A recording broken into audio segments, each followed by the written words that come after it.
75 taong gulang na lalaki patay matapos matrap sa nasusunog nilang bahay sa Angeles City.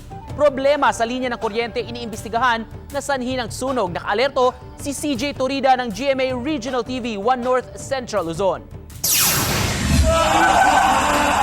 Lunos ang sinapit ng 75 anyos na lalaki matapos matrap sa loob ng nasusunog na bahay sa Angeles City. Kinilala ang biktima na si Esting Aguilar. Sumailalim ang biktima sa knee surgery kaya hirap siyang maglakad. Ayon sa apo ng biktima, umalis siya sa bahay matapos siyang utusan ng lolo na bumili ng tubig. Iniwan niya ang lolo na nagpapahinga sa kanyang kwarto. Huli na nang dumating ang apo. Sinubukan pa raw niyang pumasok sa nasusunog na bahay upang isalba ang lolo pero pinigilan na siya ng mga bumbero dahil sa laki ng sunog. Kwento ng apo ng biktima. Kabalik ko po, nasusunog na po yung bahay ko. Siyempre po, mix na po talagang gusto ko pong pumasok, gusto ko pong hanapin po.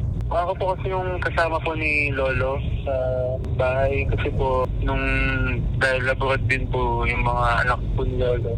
Ako lang po yung nakasama niya po, lalo na po nung namatay po si Lola nung last May.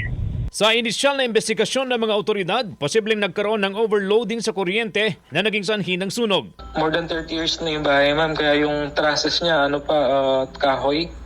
Tapos yung ceiling niya, plywood. Usually, ma'am, pag sa bahay na ganyan, 20 to 25 years, kailangan nagpaparewiring ka na. Kasi nagde-deteriorate na yung mga wire doon. Tsaka, siyempre ma'am, yung mga daga, kinakain na yung insulations ng mga wire. So, possible magkakaroon na ng mga short. Paalala ng mga otoridad na regular na ipacheck at iparewire ang mga linya ng kuryente sa bahay sa mga eksperto para makaiwas sa sunog. Mula sa GMA Regional TV 1 North Central Luzon, CJ Torida nagbabalita para sa GMA Integrated News.